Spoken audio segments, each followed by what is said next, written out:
vamos então falar sobre esse assunto. Isso me empolga porque eu tenho 1001 razões, 1001 motivos para que a volta de Jesus ocorra o quanto antes. E eu sei que você tem 1001 motivos, 1001 razões pelas quais ou pelos quais você quer que a volta de Jesus aconteça o quanto antes. Jesus, ele prometeu voltar com poder e grande glória. Você sabe que o mundo em que vivemos avança para um beco sem saída, não temos dúvidas. Crises mundiais, crises, morte sem fim. O homem está se autodestruindo.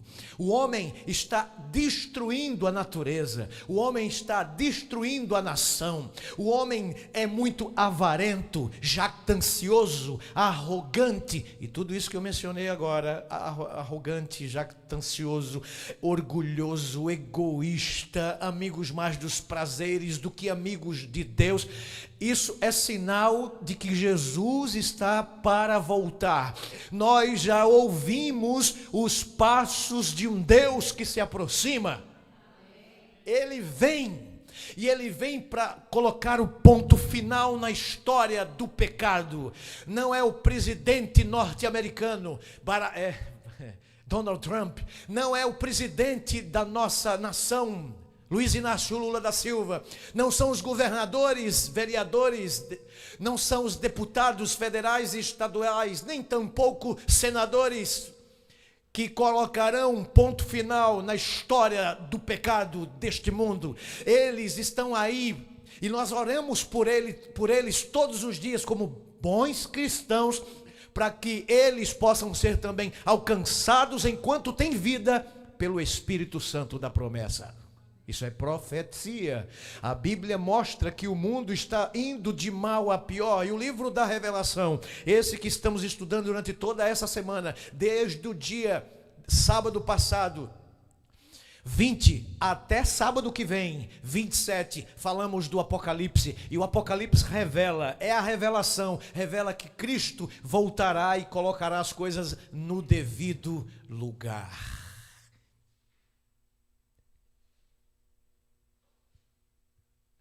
Que lindo, né? A gente ouvir as páginas da Bíblia. Isso aí não é bonito, não. Agora entenda, olha para mim. Olha para mim. Ninguém está ouvindo nada, ninguém sabe o que aconteceu aqui. Então, se você quiser saber, você que está no online, deixa a sua casa e vem aqui para assistir amanhã à noite.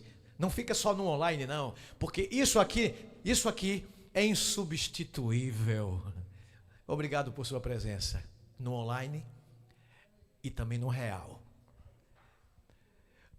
Os homens gostam de prometer, principalmente os políticos. Alguns cumprem, outros não. Nós prometemos como pai, como mãe, de família, aos filhos certas coisas. E não é que nós conseguimos às vezes cumprir com o prometido? É verdade ou não é? Se a gente que é mortal, cheio de defeito, cheio de mazela, cheio de transgressão, cheio de imperfeição, a gente cumpre o que promete? Imagine Deus, imagine o Espírito Santo, gente, imagine Jesus. Ele prometeu algo impressionante, ele prometeu, e eu domingo falei aqui sobre um novo céu, um novo lar, uma nova terra. Ele prometeu que o pecado não mais existiria. Ele prometeu colocar as coisas em seu devido lugar. Isso vai acontecer porque ele prometeu. E o que ele prometeu há de cumprir. Olha, ele prometeu que voltaria. A Bíblia Sagrada nos promete. O Novo Testamento refere-se à volta de Jesus a cada 5 versículos que você lê. Um é sobre a volta de Jesus. Há aproximadamente, repito, 2.500 referências bíblicas em toda a Bíblia que falam sobre o retorno de Jesus a esta terra. Cerca de 1.500 profecias se relacionam com a volta de Jesus. E Jesus claramente mostra, para cada profecia relacionada com a primeira vinda de Cristo, há pelo menos 8 relacionadas à sua segunda vinda. Então tem mais profecias a respeito da segunda vinda do que da primeira vinda. A primeira já foi, né? Cristo veio, nasceu em Belém da Judéia, de acordo com as profecias do Antigo Testamento, desde a primeira profecia messiânica, desde a primeira profecia da Bíblia, registrada ali ontem com vocês, no capítulo 3 de Gênesis, verso 15, quando fala do descendente da mulher que pisaria a cabeça da serpente, e o descendente do diabo, não é, o próprio Satanás, morderia o calcanhar do filho da mulher, no caso, o descendente Jesus Cristo. Então, nós temos mais profecias relacionadas à segunda vinda de Jesus do que na primeira vinda do Senhor Jesus. Olha que linda promessa. Não se turbe, ele falou, o vosso coração. Credes em Deus, crede também em? Na casa de meu Pai há muitas moradas, se não fora assim, eu vou-lo teria dito, pois vou preparar-vos lugar, e quando eu for e vos preparar lugar, o que vai acontecer? Virei outra vez, e vos receberei para mim mesmo, para que onde eu estou, estejais vós também. Que linda promessa. Essa é a promessa incondicional. Há várias promessas, eu já falei um dia desses aí, eu acredito que no primeiro sermão que eu preguei aqui, na minha primeira apresentação a esta casa, no dia 5 de julho desse ano. Então faz 2 meses que eu estou com vocês. Isso quer dizer, nessa promessa eu guardei para o primeiro sermão, porque isso me empolga, isso me satisfaz, isso me dá segurança, isso me dá garantia de que ele não vai falhar. Jesus prometeu e ele vai cumprir, nem que eu morra, mas nem que morramos juntos, mas ele prometerá que vai ressuscitar a gente. Ele prometeu e vai cumprir. Assim como Cristo Jesus é o personagem central do livro Revelação, do livro do Apocalipse, a segunda vinda de Cristo em poder e grande glória e majestade é o acontecimento mais importante do livro do Apocalipse.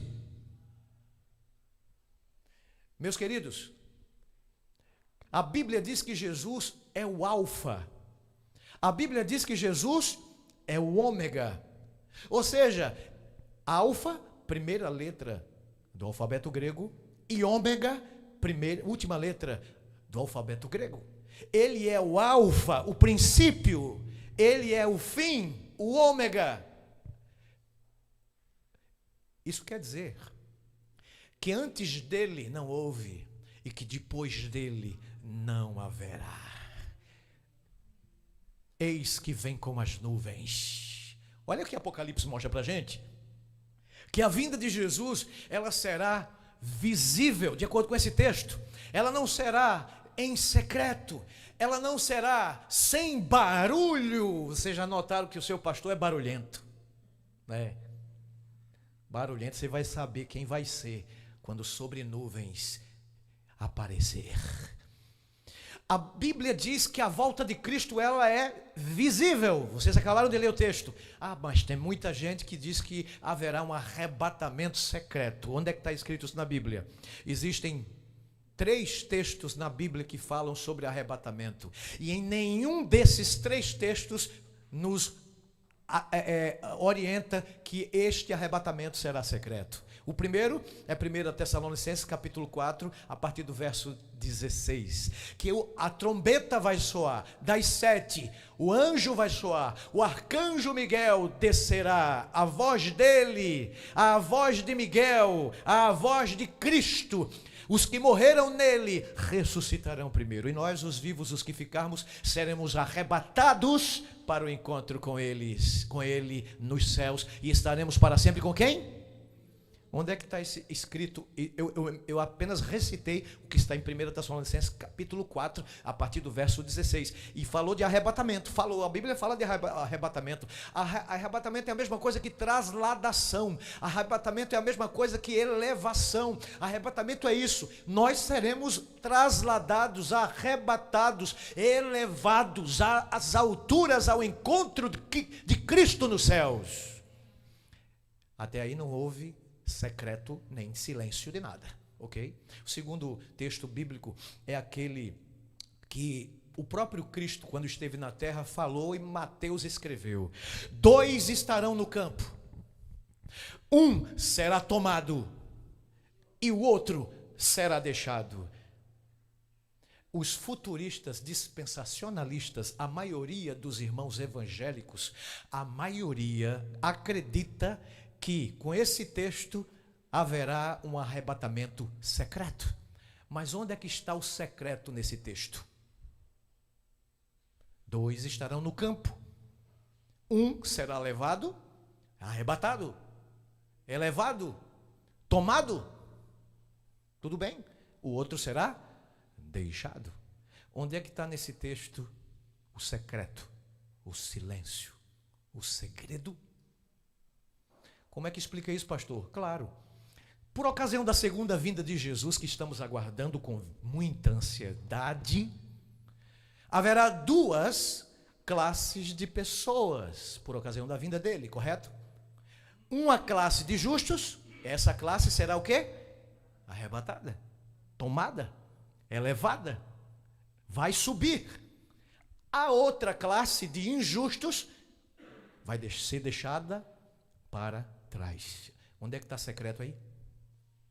O último texto que fala que Jesus Cristo voltará e que os nossos queridos irmãos evangélicos futuristas dispensacionalistas creem que esse texto do apóstolo Pedro diz que haverá um arrebatamento secreto. São 3 textos. O primeiro, 1 Tessalonicenses. O segundo, Mateus, quando Jesus fala, um será levado, o outro será deixado. E o outro, Pedro fala que a vinda de Cristo será como o quê? Ladrão. É legal. Ladrão. Onde é que esse texto fala de invisibilidade? Não haverá invisibilidade, segredo, quando Jesus aparecer nos céus. Em vez de invisibilidade, haverá subitaneidade. 2 palavras distintas, totalmente diferentes em seus significados. Concordam comigo?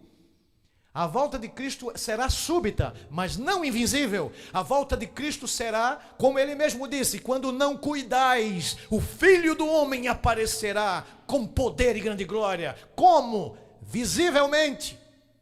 Todo olho verá. E ele ainda dá uma dica para a gente. Assim como o relâmpago sai do Oriente e se mostra no Ocidente, assim há de ser a vinda do Filho. Uau, fantástico, sensacional. A vinda do Filho do Homem será visível. Vocês entenderam? Nada de invisibilidade, e sim subitaneidade. O ladrão vem, ele faz o quê? Ele não avisa.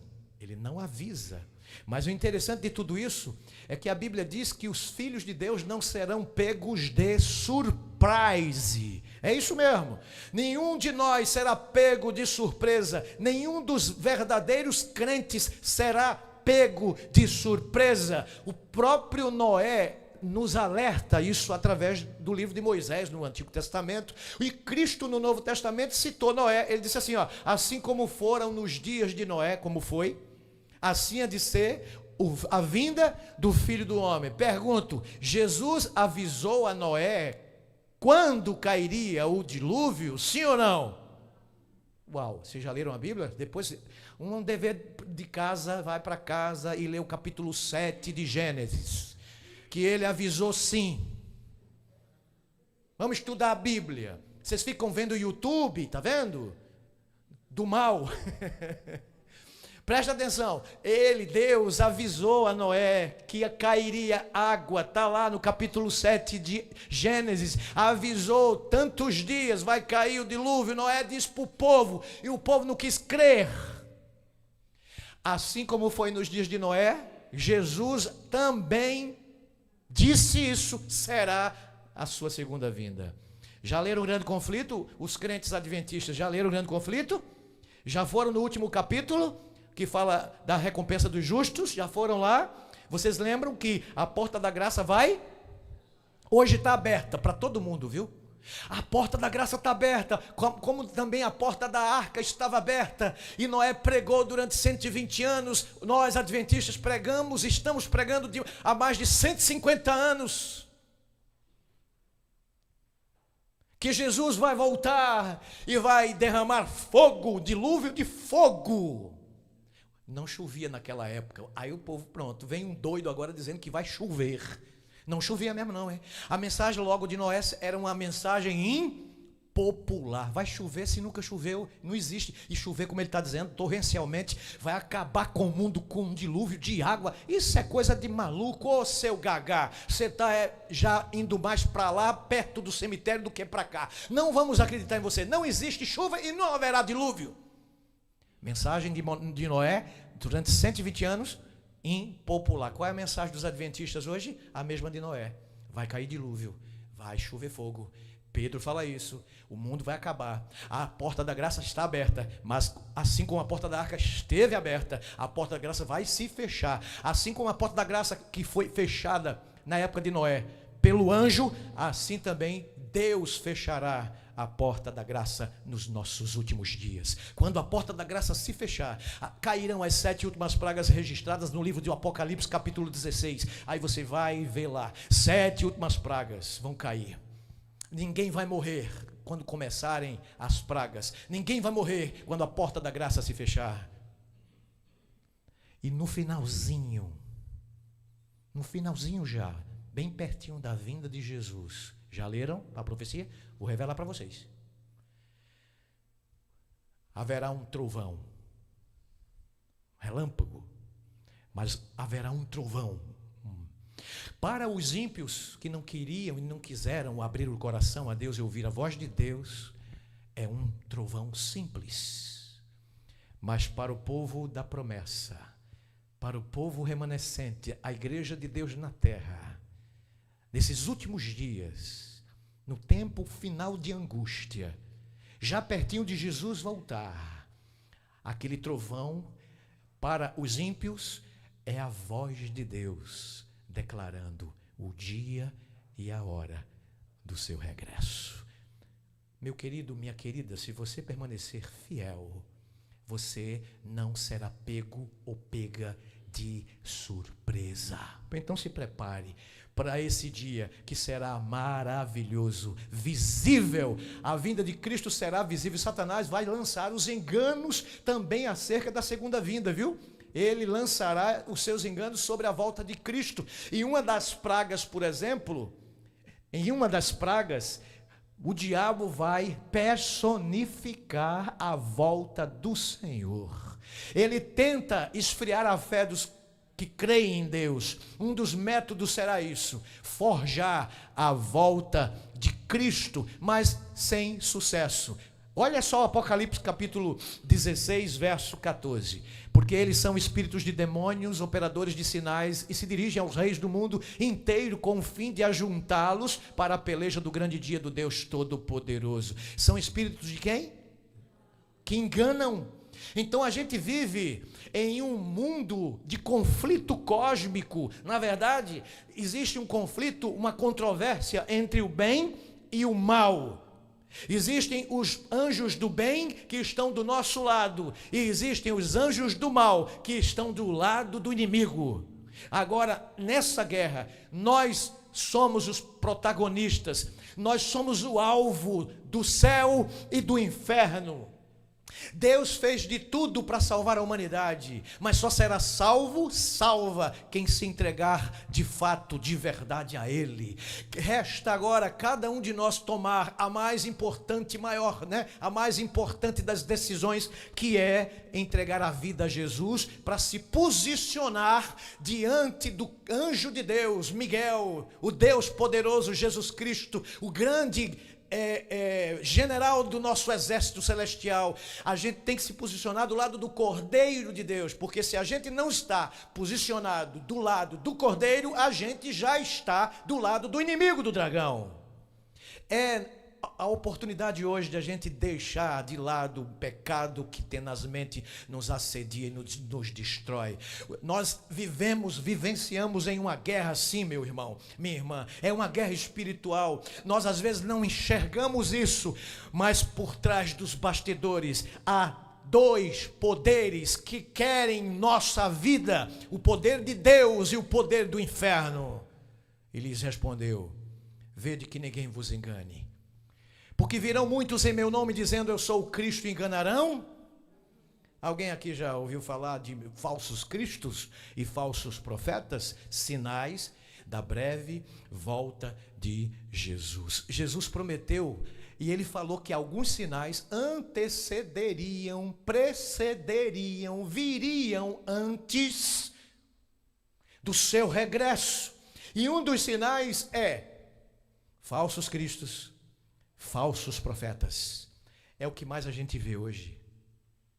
Pessoas se dizendo Cristo, pessoas querendo ensinar a profecia, mas de forma errônea. E é o que mais tem hoje nas mídias sociais. Que é lixo, tem muito lixo na internet, mas também tem coisa boa. Por isso que a gente tem que saber filtrar os programas de TV, os programas de rádio e os programas da internet. Muitos já apareceram neste planeta dizendo ser o Jesus da profecia bíblica. E enganaram muitos. Muitas pessoas foram enganadas. Você já viu alguém dizendo ser Jesus aí? Já viu? Eu já vi. Um desses foi Henry. Esse brasileiro aí, Ele diz ser o Cristo. E outros, David Koresh, nos Estados Unidos, Jim Jones, esse rapaz aí, por exemplo, ele diz que todos que quisessem ver Deus deveriam tomar um cianureto. É isso mesmo. E milhares de pessoas tomaram, porque o líder Jim Jones, sobre o culto da morte, auto-sacrifício, ofereceu, e eles, os adeptos, beberam veneno e morreram por causa da fé. Isso não é de Deus. São pessoas que se titularam o Cristo.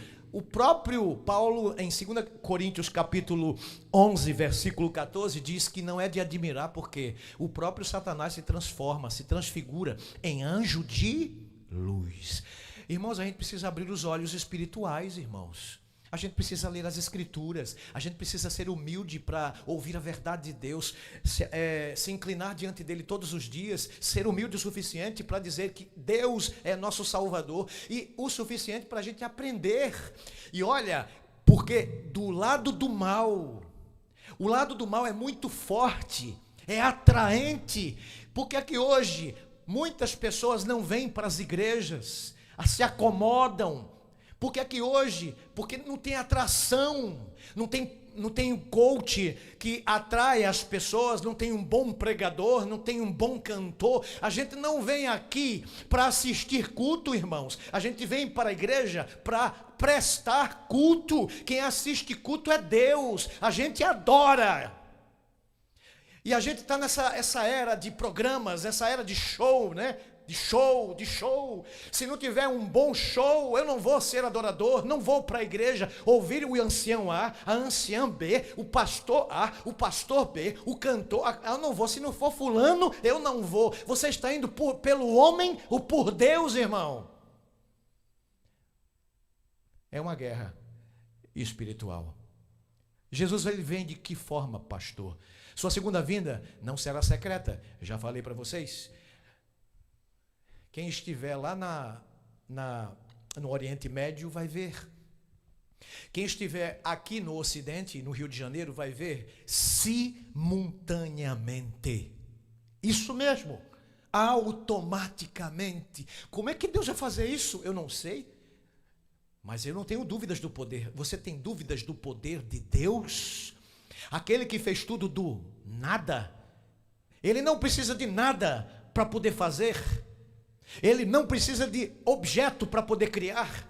Apesar de ter usado o átomo, a menor partícula da matéria, para criar algo aqui na Terra, ele não precisaria disso para poder criar, porque ele é antes de tudo e depois de tudo. Antes dele não haverá, não houve, depois dele não haverá. Eu me empolgo, me desculpe, mas eu não sei falar sobre isso sem energia. Eu não sei como é que alguns não têm energia ao falar de Cristo, desse grande evento cataclísmico, glorioso, triunfante, magistral.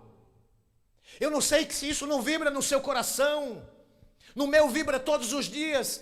A esperança que eu tenho e anseio que eu tenho de ver Jesus nas nuvens, ver meus queridos que já se foram. O que é que motiva você? O que é que constrange você? Ele vem. Então, se alguém vos disser,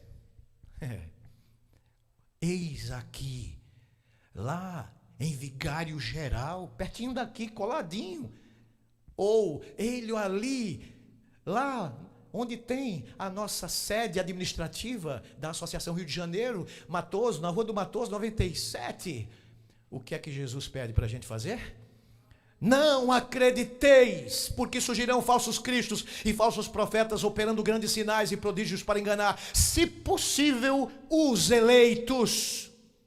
Vede, que vos tenho predito. Portanto, se vos disserem, eis que está no deserto, não saiais. Ou, ei-lo no interior da casa, não acrediteis. Porque assim como o relâmpago sai do Oriente e se mostra no Ocidente, assim há de ser a vinda do Filho do Homem. Ponto. Clarito, não está?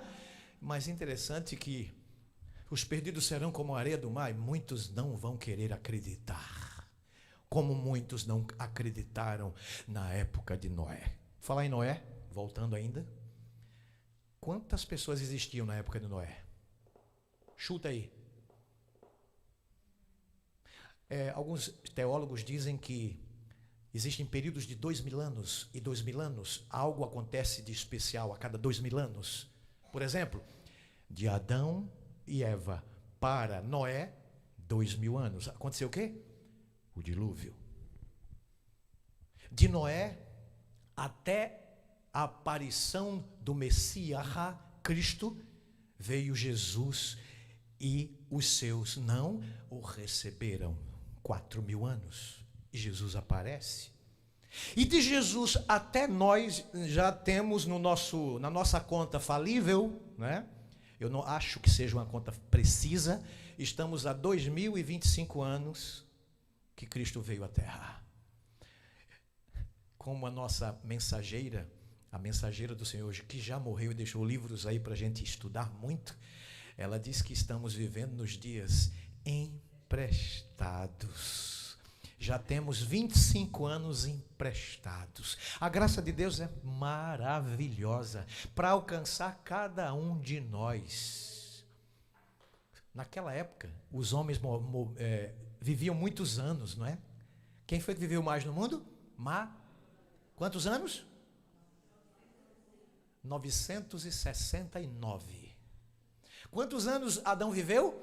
930 anos. Por exemplo, Noé, quando entrou na arca, tinha 600, era um adolescente, 600 anos.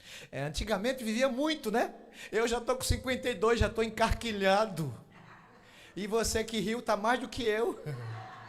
E o interessante de tudo isso, é ou não é? É verdade, eu não estou mentindo. Eu estou vendo daqui. Então é o seguinte, nós que somos fraquinhos, o que é que Davi falou? Davi falou que alguém passa de 70, e quando passa de 70 é o quê? Hein, Bruno? Bruno, fica na tua, Bruno. Você que está acabado, Bruno. É você, Bruno. Então, depois dos 70, a gente faz o quê? É cansaço, é canseira. Não é canseira?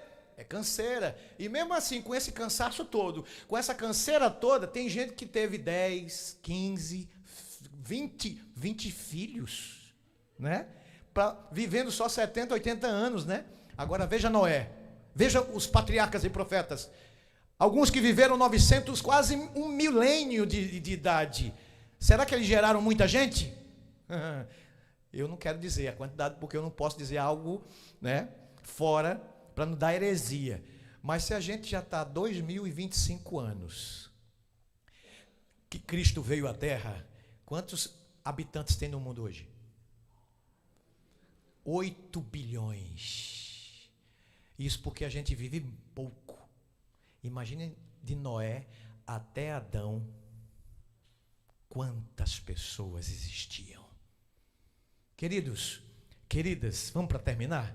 Jesus prometeu voltar. Ele vem, olha, visível, mas também ele vem com muito barulho. Não guarda silêncio. Olha o texto, 53 de Salmo. Ele não vem com silêncio não, viu? Ele não vem em segredo não, viu? Ele vem visivelmente e audivelmente. Aí, porquanto mesmo o Senhor dada a palavra de ordem, ouvida a voz do arcanjo e ressoada a trombeta de Deus, já eu recitei para vocês, descerá dos céus e os mortos em Cristo ressuscitarão primeiro. Portanto, a volta de Cristo será o maior e espetacular acontecimento de toda a história. Você sabe qual é o maior acontecimento da história?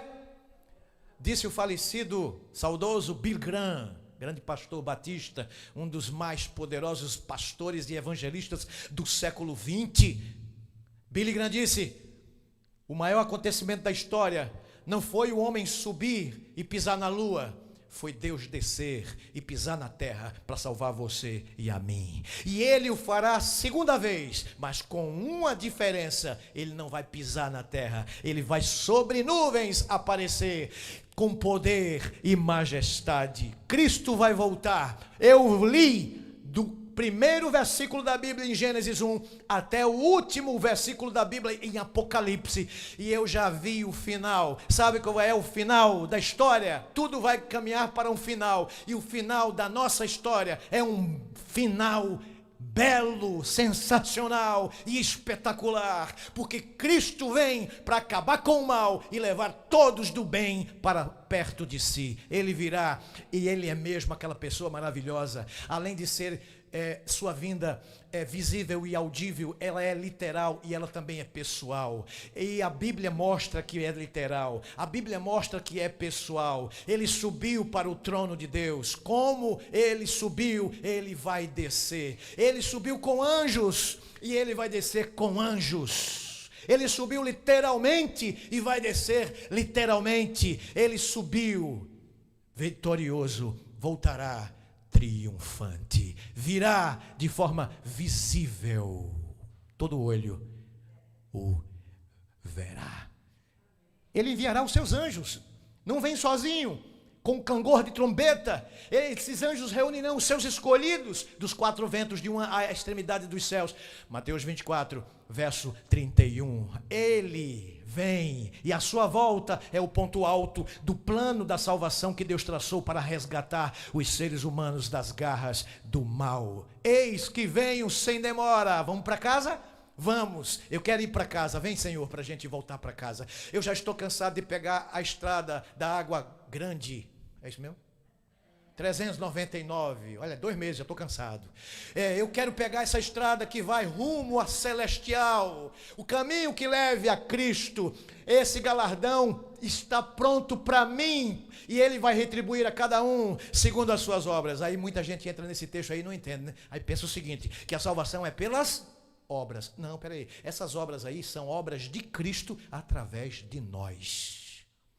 Martim Lutero certa vez disse assim: Deus não precisa de nossas boas obras. Acertou na mosca, no alvo. Checkmate. Corretíssimo, Martinho Lutero.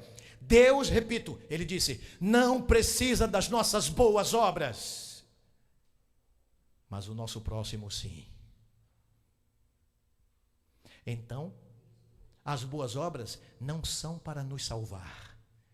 As boas obras são para beneficiar aqueles a quem Jesus salvou.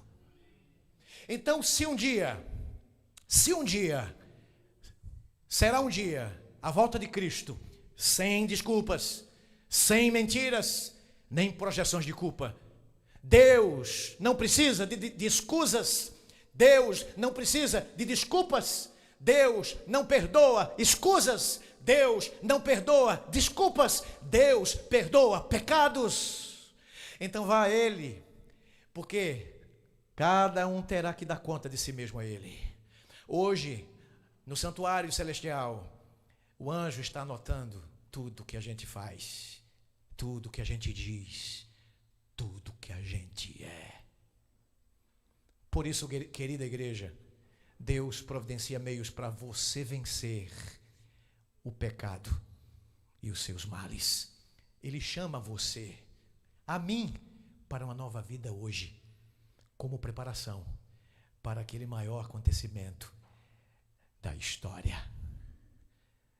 A sua decisão hoje vai determinar se esse dia será um dia de felicidade ou de terror. Dia de felicidade, quando nos encontraremos com aqueles que amávamos enquanto estiveram aqui vivos, com aqueles amigos, irmãos, parentes, filhos, filhas que foram para a sepultura. Nós encontraremos, será o reencontro mais feliz do mundo. Vamos reencontrar nossos lindos, nossas lindas, e veremos Jesus. Ele, Cristo, vai ser um dia de felicidade, porque Ele vai tragar a morte para sempre. Ele vai enxugar os nossos olhos, do nosso rosto todas as lágrimas. Ele tirará de toda a terra o opróbrio do seu povo, porque o Senhor falou 700 anos antes de Cristo nascer. Isaías já havia profetizado, nesse dia vai ser um dia de felicidade, um momento de reencontro de pessoas queridas e de encontro com o Senhor Jesus. Entretanto, será um dia de terror para aqueles que devem muito a Deus. Devem porque não aceitaram a Ele de graça. Devem porque não fizeram a vontade dEle. E Cristo vai dizer àqueles que estiverem do lado esquerdo: apartai-vos de mim, malditos, nunca vos conheci. O céu vai se recolher como um livro quando se enrola. Então todos os montes e ilhas foram movidos do seu lugar. Diz o vidente de Pátimos: os reis da terra, grandes, comandantes, ricos, poderosos, escravo, livre, eles se esconderam nas cavernas e nos penhascos das montanhas. E eles disseram com veemência, em pleno e alto som: caí sobre nós, montanhas, caí sobre nós, rochedos, e escondei-nos da face daquele que se assenta no trono e da ira do Cordeiro. Você já deveu a alguém? Você deve a alguém?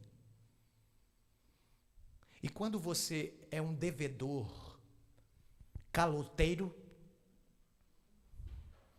você é um cara que usa óculos para ler a Bíblia.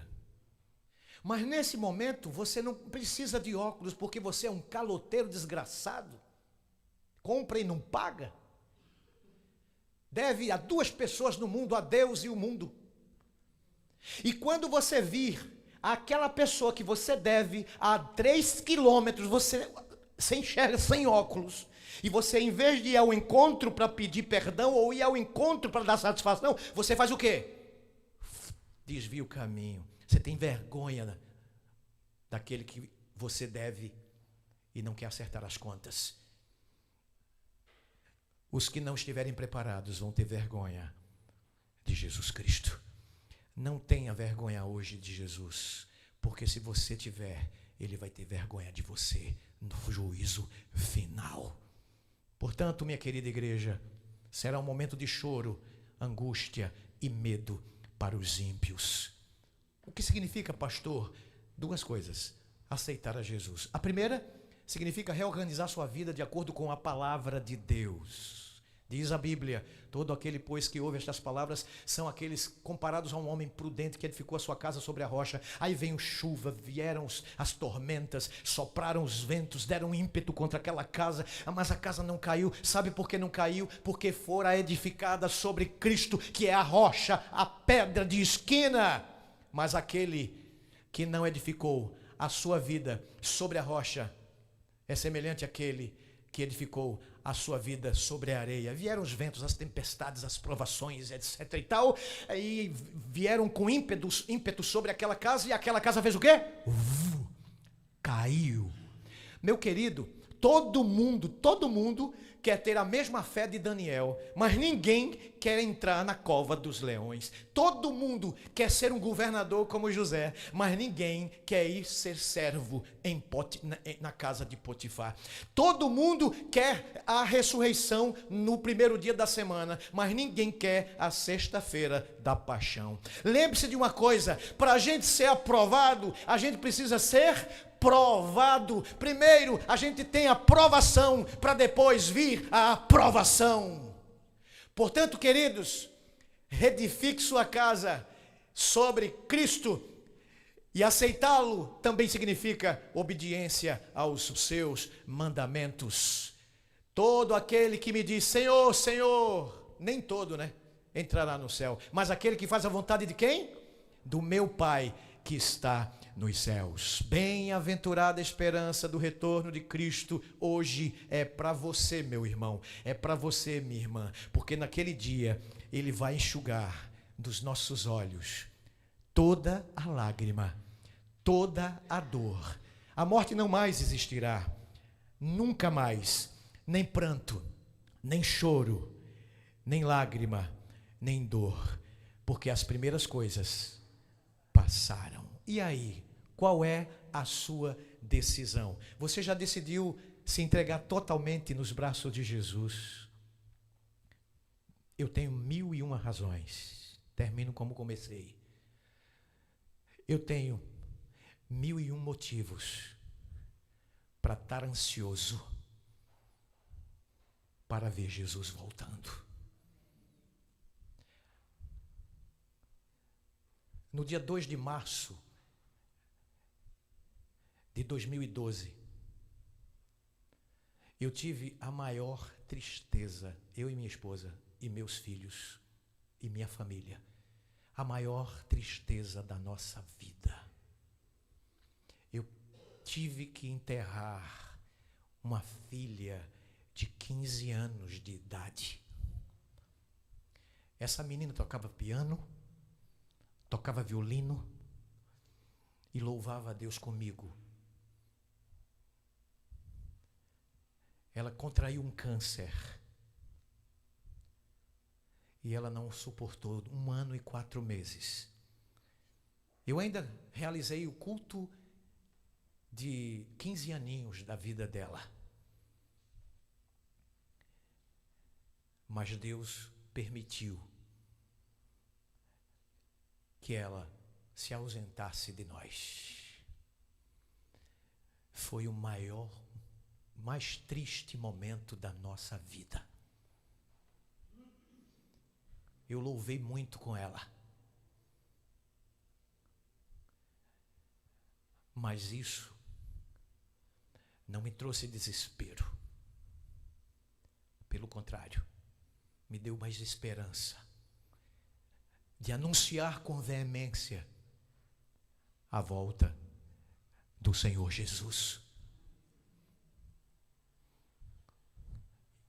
A última vez que eu cantei com essa adolescente foi no programa Anjos da Esperança.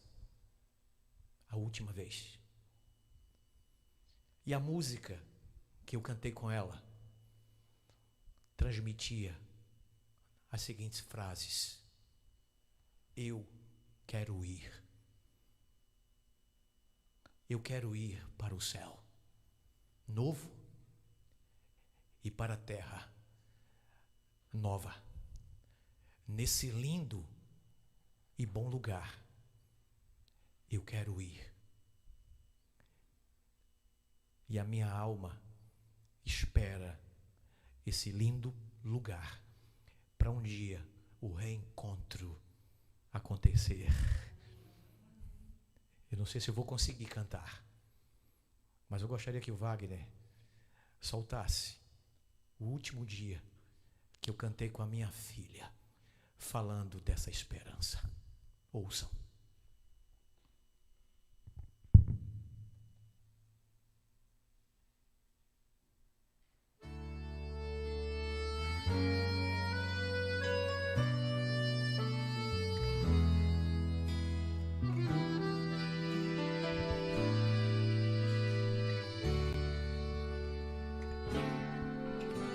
Senhor, conheces quem eu sou e como sou. Acompanhas cada passo que eu dou.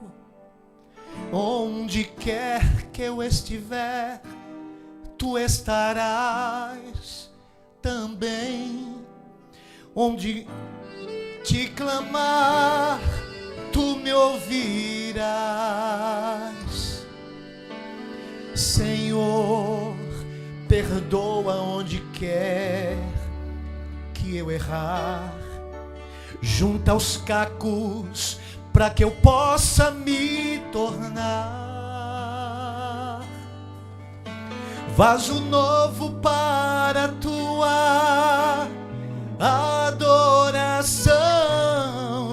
Meu oleiro, eu te dou meu coração. Eu quero ir onde tu, Senhor, estás. Eu quero estar junto ao trono do meu Pai. Nesse lindo e bom lugar eu sei, preparado para mim estar. Eu quero ir para esse lindo e bom lugar.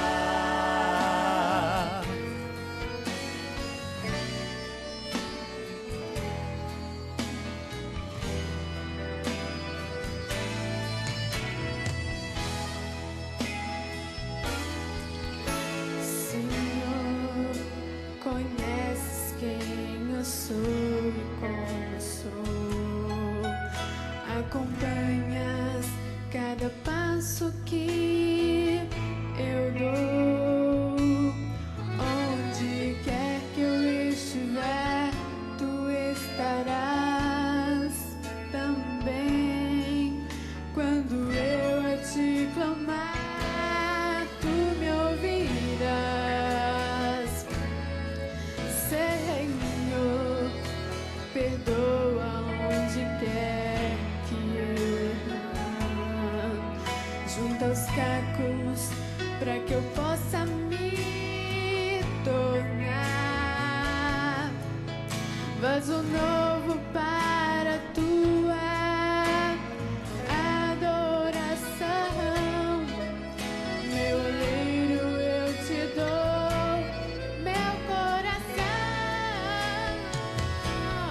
Eu quero ir onde tu, Senhor, estás.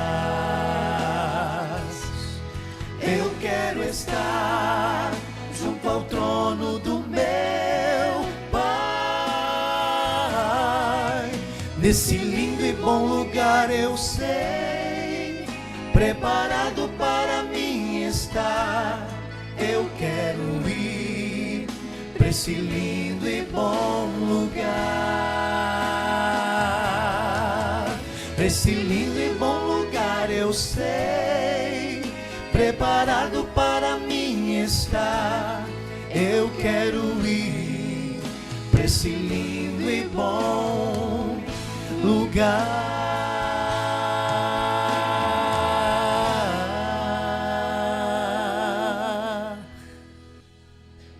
Ora vem, Senhor Jesus.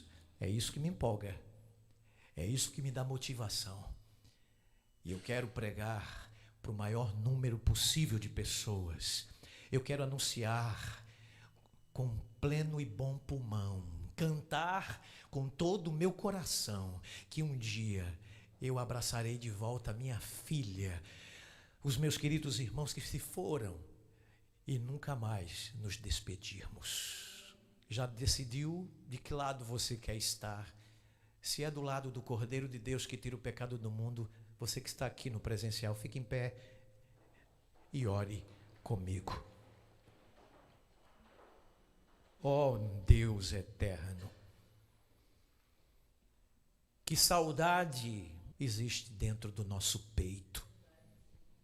Tu sabes, Senhor, o que nós passamos diariamente.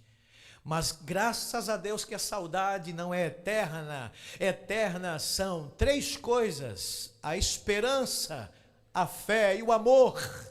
E isso nos motiva a continuar firmes, pregando sobre o Cristo nosso Senhor e Salvador. Vem logo, Senhor, prepara-nos para este dia, e que cada um de nós, na sua segunda vinda, possa declarar em pleno e alto som e pulmão: este é o nosso Deus a quem aguardávamos, na sua salvação nos alegraremos e nos exultaremos. Vem logo, Maranata, em nome de Jesus.